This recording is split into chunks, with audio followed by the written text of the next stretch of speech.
ایران کا اسرائیل پر جوابی حملہ، تہران نے اسرائیل پر بیلسٹک میزائلوں کی بارش کر دی۔ اسرائیل ڈیفنس فورس نے میزائل حملوں کی تصدیق کر دی۔ ایران سے وسطی اسرائیل کی جانب 150 سے زائد میزائل داغے گئے۔ تل ابیب میں دھماکوں کے بعد دھوئیں کے بادل چھا گئے۔ اسرائیلی شہروں میں سائرن بج اٹھے۔ اسرائیلی ڈیفنس فورسز کا کہنا ہے ایرانی میزائل سے پورا اسرائیل آگ کی زد میں ہے۔ تل ابیب میں 5 مقامات پر تباہی، 40 اسرائیلی زخمی، 2 کی حالت تشویشناک۔ اسرائیلی وزیر دفاع کا کہنا ہے ایران نے شہری علاقوں پر حملہ کر کے ریڈ لائن عبور کی۔ ایران نے آپریشن کا نام وعدہ صادق 3 رکھ دیا۔ ایرانی عہدیداران کا کہنا ہے اسرائیل میں درجنوں اہداف، فوجی مراکز اور فضائی اڈوں کو نشانہ بنایا۔ سپریم لیڈر علی خامنہئی کے حکم پر اسرائیل کے خلاف جوابی کارروائی کی۔ اسرائیل میں کوئی مقام محفوظ نہیں رہے گا، ہمارا جواب تکلیف دہ ہوگا۔ اسرائیل کو ہمارے لوگوں کو شہید کرنے کی بھاری قیمت چکانا پڑے گی۔ ایرانی فضائی دفاعی نظام متحرک تبریز پر اسرائیل کے داغے گئے میزائل ناکارہ بنا دیے۔ 2 اسرائیلی طیارے بھی مار گرائے، خاتون پائلٹ گرفتار۔ اسرائیل پر حملے کے بعد ایرانی شہری سڑکوں پر نکل آئے۔ جشن کا سماں، فلسطینی علاقوں میں بھی جشن۔ ایرانی حکام نے کہا اسرائیل پر حملوں میں تیزی لائیں گے، جو ملک اسرائیل کا دفاع کرے گا اس کی تنصیبات کو نشانہ بنایا جائے گا۔ ایران عالمی قوانین کے تحت فیصلہ کن جواب دینے کا حق رکھتا ہے۔ اسرائیل کے ایران پر حملوں کی صورتحال پر اقوام متحدہ کی سلامتی کونسل کا اجلاس بے نتیجہ ختم۔ روس نے اسرائیلی حملوں کو بین الاقوامی قوانین اور اقوام متحدہ کے چارٹر کے خلاف ورزی قرار دیا۔ روسی مندوب کا کہنا تھا اسرائیلی حملوں نے جوہری مذاکرات کا ماحول خراب کیا۔ اسرائیلی ایران تنازع کے اثرات پورے خطے پر مرتب ہوں گے۔ روسی صدر پیوٹن کے اسرائیلی وزیر اعظم نیتن یاہو ایرانی صدر مسعود پزشکیان سے رابطے۔ روسی صدر ولادیمیر پیوٹن کا کہنا تھا ایٹمی پروگرام سے متعلق مسائل کو سفارتکاری سے حل کیا جانا چاہیے۔ ایرانی صدر نے کہا ایران ایٹمی ہتھیار حاصل نہیں کرنا چاہتا، ہم ہمیشہ ایٹمی ہتھیاروں کے مخالف رہے ہیں، بین الاقوامی اداروں کو یقین دہانیاں دینے کو تیار ہیں۔ اسرائیل نے ایران کی خود مختاری کی خلاف ورزی کی۔ اسرائیل مسلسل جنیوا کنونشن اور عالمی قوانین کی دھجیاں اڑا رہا ہے۔ اسرائیلی عالمی قوانین کو رونتے ہوئے دوسرے ممالک پر حملے کر رہے ہیں۔ اقوام متحدہ میں ایرانی مندوب عامر سعید کا سلامتی کونسل میں خطاب۔ اسرائیل کا ایران پر حملہ اقوام متحدہ کے چارٹر کی خلاف ورزی ہے۔ ایران اقوام متحدہ چارٹر کے مطابق جواب دینے کا حق رکھتا ہے۔ اسرائیل نے ایران میں رہائشی علاقوں کو نشانہ بنایا۔ اسرائیلی جارحانہ اقدامات پر اقوام متحدہ کی خاموشی بھی قابل مذمت ہے۔ IAEA کی ساکھ متاثر ہوئی۔ اسرائیلی جارحیت پر اقوام متحدہ اور عالمی ادارے کیوں خاموش ہیں؟ اسرائیل نے ایران پر حملہ کر کے کھلی جارحیت کی۔ اسرائیلی حملہ عالمی قوانین کی کھلی خلاف ورزی ہے۔ اسرائیل نے اقوام متحدہ چارٹر کی خلاف ورزی کی ہے۔ اقوام متحدہ میں پاکستانی مندوب کا سلامتی کونسل میں خطاب۔ کہا اسرائیل نے حملہ کر کے خطے کو بڑی جنگ کے خطرے سے دوچار کر دیا۔ پاکستان خطے میں امن اور استحکام کا خواہاں ہے۔ اسرائیلی جارحانہ اقدام سے خطے کے امن کو نقصان پہنچانے کی اجازت نہیں ہونی چاہیے۔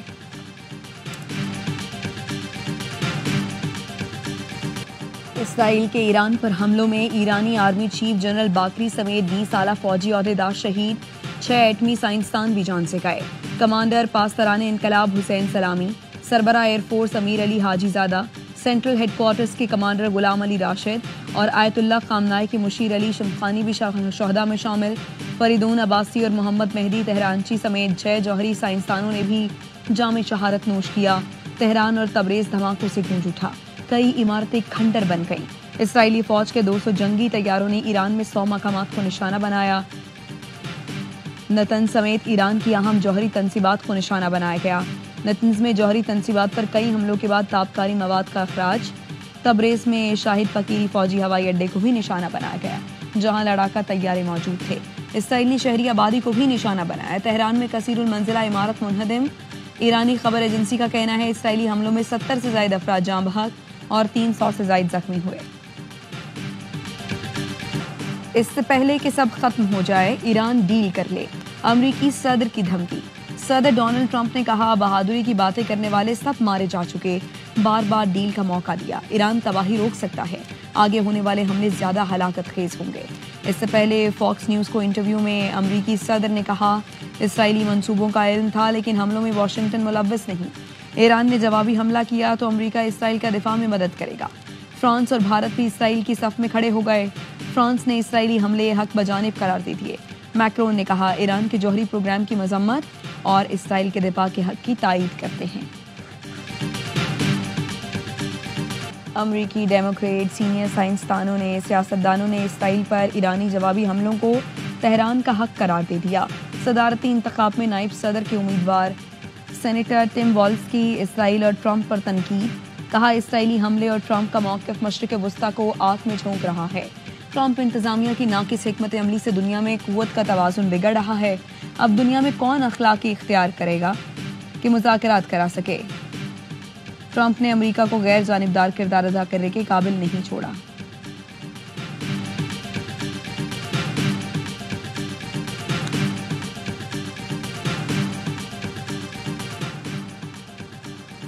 نیتن یاہو مودی کے نقش قدم پر، مودی نے پاکستانی عوام کو فوج کے خلاف کرنے کی کوشش کی، نیتن یاہو نے ایرانی عوام کو حکومت کے خلاف کرنے کی کوشش کی۔ مودی نے پاکستانی عوام کو فوج کے خلاف کرنے کی کوشش کی تھی۔ اسی طرح نیتن یاہو نے ایرانی عوام کو کہا کہ قیادت وہاں کی قیادت سے متنفر کرنے کی کوشش کرتے ہوئے کہا کہ لڑائی ایرانی عوام سے نہیں بلکہ حکمران آمریت کے خلاف ہے۔ سعودی عرب کی ایران پر اسرائیلی جارحیت کی شدید مذمت، سعودی وزیر خارجہ فیصل بن فرحان کا ایرانی ہم منصب سے رابطہ، کہا اسرائیلی حملے سفارتی حل تلاش کرنے کی کوششوں میں رکاوٹ ہیں۔ متحدہ عرب امارات نے تحمل اور سمجھداری کا مظاہرہ کرنے پر زور دیا۔ قطر نے بھی ایران پر اسرائیلی حملے کی مذمت کر دی۔ چین اور روس کا بھی اسرائیلی حملوں پر شدید تشویش کا اظہار، چین نے کشیدگی کم کرنے میں مدد کی پیشکش بھی کر دی۔ برطانوی وزیر اعظم کیئر سٹارمر نے فریقین سے ایک قدم پیچھے ہٹنے اور کشیدگی کم کرنے کا مطالبہ کیا۔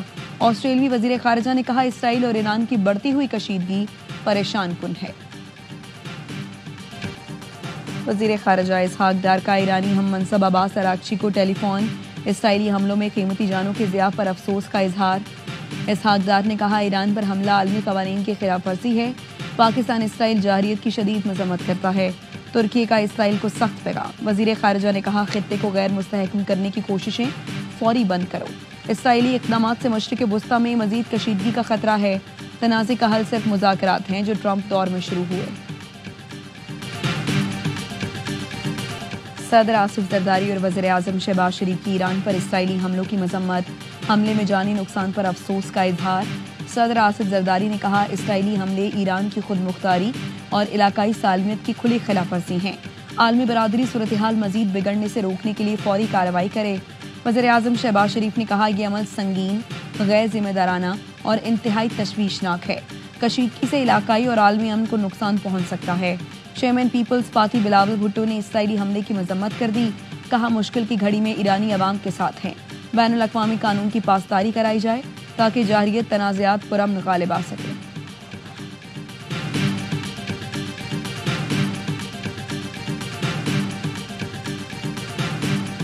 This House jointly and unequivocally condemns Israel and its heinous crimes against Muslim Ummah, especially against brotherly nations of Palestine and Iran. Pakistan کا ایران سے یکجہتی کا اظہار، سینیٹ اور قومی اسمبلی میں اسرائیلی حملے پر مذمت کی قرارداد منظور، نائب وزیر اعظم اسحاق ڈار نے قرارداد پیش کی، کہا اسرائیلی حملہ ایران کی خود مختاری پر حملہ ہے، عالمی برادری اور اقوام متحدہ کا فرض ہے کہ وہ اسرائیلی حملے کا نوٹس لے۔ سندھ اور پنجاب اسمبلی میں بھی مذمتی قرارداد منظور، پختونخوا اسمبلی میں شہیدوں کے لیے فاتح خوانی کرائی گئی۔ ایران میں پاکستانی شہری اور زائرین کے لیے وزارت خارجہ میں کرائسس مینجمنٹ یونٹ فعال، پاکستانی سفارت خانے کو کمیونٹی ممبرز اور زائرین کو تمام سہولتیں فراہم کرنے کی ہدایت۔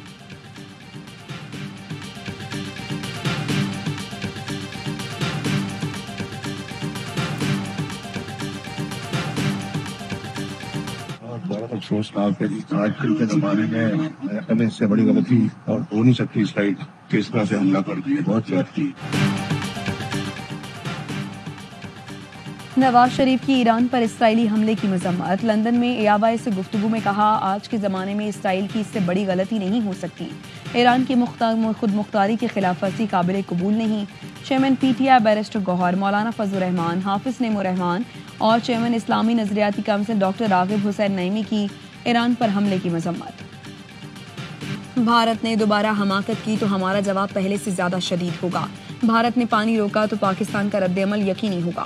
پاکستان کے سفارتی وفد کے سربراہ بلاول بھٹو کی برسلز میں یورپی تھنک ٹینک کو بریفنگ، کہا مودی حکومت نے پہلگام واقعے پر تاحال کوئی شواہد پیش نہیں کیے. نریندر مودی دہشت گردی کی آڑ میں بھارتی مسلمانوں کو بھی دہشت گرد قرار دیتا ہے. مودی کی سوچ، بیانیہ اور اقدامات کسی صورت امن کے پیامبر نہیں. بھارت پاکستان میں دہشت گردی میں ملوث ہے. بلوچستان میں بھارتی دہشت گردی کے ٹھوس شواہد موجود ہیں. مسئلہ کشمیر حل کیے بغیر معاملات ٹھیک نہیں ہو سکتے. مسائل کا حل جامع مذاکرات سے ہی ممکن ہے. اس سے پہلے بلاول نے بتایا پاکستان نے یورپی یونین میں مسئلہ کشمیر پر موقف بھرپور انداز میں پیش کیا. یورپی یونین سے خطے میں قیام امن کے لیے کردار ادا کرنے کی اپیل کی. پاکستان نے اسرائیل کی نسل پرستانہ پالیسیوں کی مخالفت کی. سال یہ ڈنڈورا پیٹا جا رہا تھا کہ اب منی بجٹ آیا، اب منی بجٹ آیا، اب منی بجٹ آیا. وہ نہیں آیا. اگلے سال کا جو ہمارا تخمینہ ہے کہ inflation will be around 7%. IMF programme میں ہے، اس کے مطابق ہی بجٹ پیش کیا. منی بجٹ کا بہت شور مچا مگر ایسے اقدامات کیے نہیں آیا. وزیر خزانہ محمد اورنگزیب کی پروگرام اعتراض ہے میں گفتگو. کہا ہمارا تخمینہ ہے آئندہ سال مہنگائی کی شرح 7% اور معاشی گروتھ 4% سے زائد رہے گی. ریٹیلرز اور ہول سیلر سے متعلق کئی تجربات کر کے دیکھ چکے مگر فائدہ نہیں ہوا. کراچی میں ٹریک اینڈ ٹریس سسٹم شروع کر دیا، اسے پورے ملک میں نافذ کریں گے. کاٹن اور گندم کی پیداوار میں کمی آئے گی، دیگر اجناس کی پیداوار ٹھیک رہی.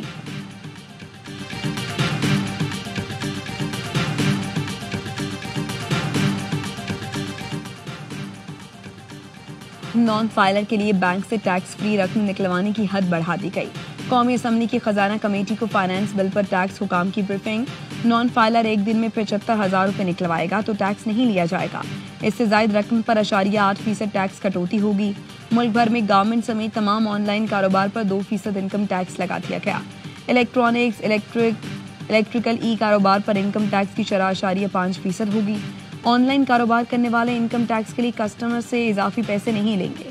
گوگل، یوٹیوب، فیس بک سمیت ڈیجیٹل سروسز پر ایڈوانس ٹیکس 10 سے بڑھا کر 15% کر دیا گیا. یہ کمپنیاں پاکستان میں دفتر کھولیں گی تو صرف 5% ٹیکس لیا جائے گا.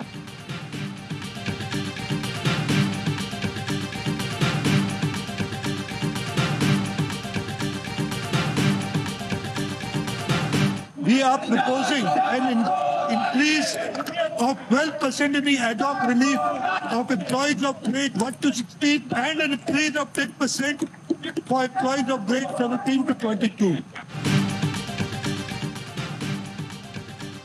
نان فائلر کے لیے بینک سے ٹیکس فری رقم نکلوانے کی حد بڑھا دی گئی. شور شرابے، ہلڑ بازی اور نعروں کی گونج میں سندھ کا 3,000 ارب سے زائد کا بجٹ پیش. گریڈ 1 سے 16 تک کے ملازمین کی تنخواہوں میں 12% اضافہ. گریڈ 17 سے 22 کے ملازمین کی تنخواہیں 10% بڑھیں گی. پینشن میں 8% اضافے کی تجویز. مراد علی شاہ نے رواں سال کراچی سیف سٹی پروجیکٹ مکمل کرنے اور مزید الیکٹرک بسیں لانے کا اعلان کیا. پروفیشنل ٹیکس سمیت 5 ٹیکس ختم کر دیے. تعلیم اور صحت کے بجٹ میں اضافہ کیا گیا. وزیر اعلیٰ کی تقریر کے دوران اپوزیشن اراکین مسلسل احتجاج کرتے رہے. پورے صوبہ سندھ کا اور بالخصوص شہری سندھ ان کے عوامی نمائندوں کی گزارشات کو خاطر میں لائے بغیر ایک جعلی عددی اکثریت کی بنیاد پر اس صوبے پر بجٹ مسلط کیے جا رہے ہیں. سندھ کے بجٹ کا سندھ کے عوام اور شہری سندھ سے کوئی تعلق نہیں. اپوزیشن کی سفارشات شامل نہیں کی گئیں. وزیر خزانہ نے فلور آف دی ہاؤس پر جھوٹ بولا. اپوزیشن لیڈر علی خورشیدی کہتے ہیں MQM نے ایوان میں شہری علاقوں کا مقدمہ لڑا. شہری علاقوں کی بات نہیں سنی گئی تو ایوان نہیں چل سکے گا. کراچی سے کشمور تک تباہی کے ذمہ دار صرف وزیر اعلیٰ سندھ ہیں. حکومت کو شہری نمائندوں کی بات سننی ہوگی، یہ ان کی اوقات نہیں. رکن جماعت اسلامی محمد فاروق نے کہا سب سے زیادہ ٹیکس دینے والی کراچی کو پھر نظر انداز کیا گیا.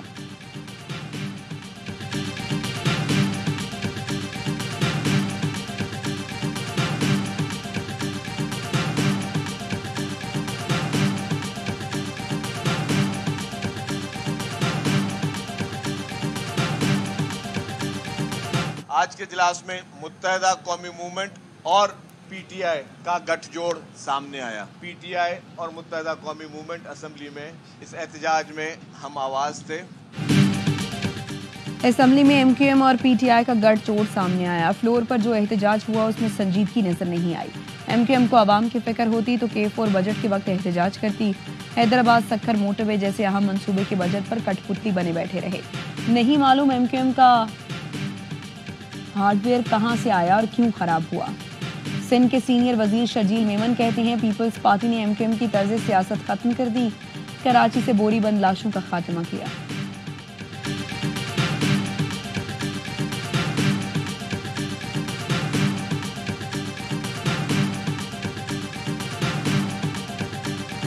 یہ بجٹ روزگار، تعلیم، صحت، زراعت، صنعت اور دیگر شعبوں میں انقلابی اقدامات لے کر آئے گا اور یہ خوشحال خیبر پختونخوا کی طرف ایک اور قدم ہوگا. KP اسمبلی کے بجٹ اجلاس میں اپوزیشن کا ہنگامہ، شور شرابہ. اپوزیشن اراکین علی بابا 40 چور کے نعرے لگاتے ہوئے ایوان میں داخل ہوئے. وزیر خزانہ بجٹ پیش کر رہے ہیں. تخمینہ 2119 ارب روپے لگایا گیا. سرکاری ملازمین کی تنخواہوں میں 10%، پینشن میں 7% اضافہ، کم سے کم ماہانہ اجرت 40,000 تک کرنے کی تجویز.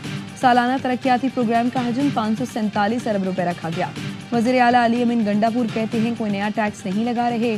فاٹا اور آٹا سے ٹیکس وصولی میں KP حکومت رکاوٹ بنے گی.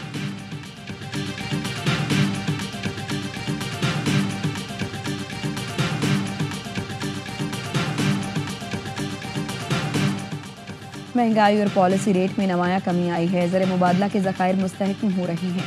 پاکستان معاشی استحکام کے راستے پر گامزن ہے. نائب وزیر اعظم اسحاق ڈار کا سینیٹ میں خطاب.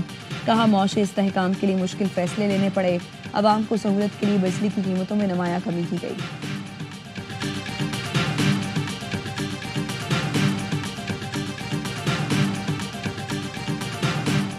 اس حکومت نے معیشت کو مار دیا ہے. یہ لوگ ڈائریکٹ ٹیکسز پر انحصار کرتے ہیں. IT کی بات کر رہے تھے. IT سیکٹر کے لوگ باہر جا رہے ہیں. اپوزیشن لیڈر عمر ایوب کہتے ہیں KP کے لیے صرف 55 کروڑ مختص کیے. وفاقی حکومت پختونخوا کے لوگوں سے بدلہ لے رہی ہے. بانی PTI کے روشن ڈیجیٹل کی وجہ سے پیسہ پاکستان آ رہا ہے. ملک تب ترقی کرے گا جب آئین اور قانون کی پاسداری ہوگی.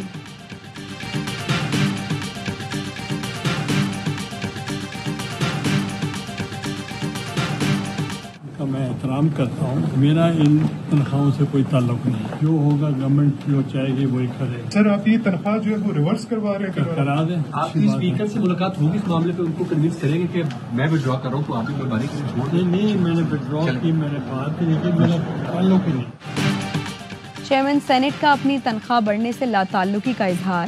یوسف رضا گیلانی نے کہا وزیر دفاع کا احترام کرتا ہوں، میرا تنخواہوں میں اضافے سے کوئی تعلق نہیں.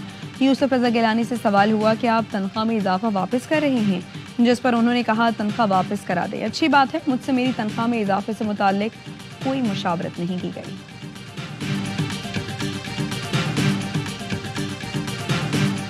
حزب اللہ کا ایران اسرائیل جنگ سے لا تعلق رہنے کا اعلان. لبنان میں قائم ایرانی حمایت یافتہ گروپ نے اسرائیل پر حملہ نہ کرنے کا اعلان کیا. اعلیٰ عہدیدار نے کہا حزب اللہ اسرائیل پر حملے میں پہل نہیں کرے گی. لبنانی حکومت نے خبردار کیا تھا کہ حزب اللہ ایران کا ساتھ نہ دے. ملک میں ایرانی پراکسی برداشت نہیں کریں گے.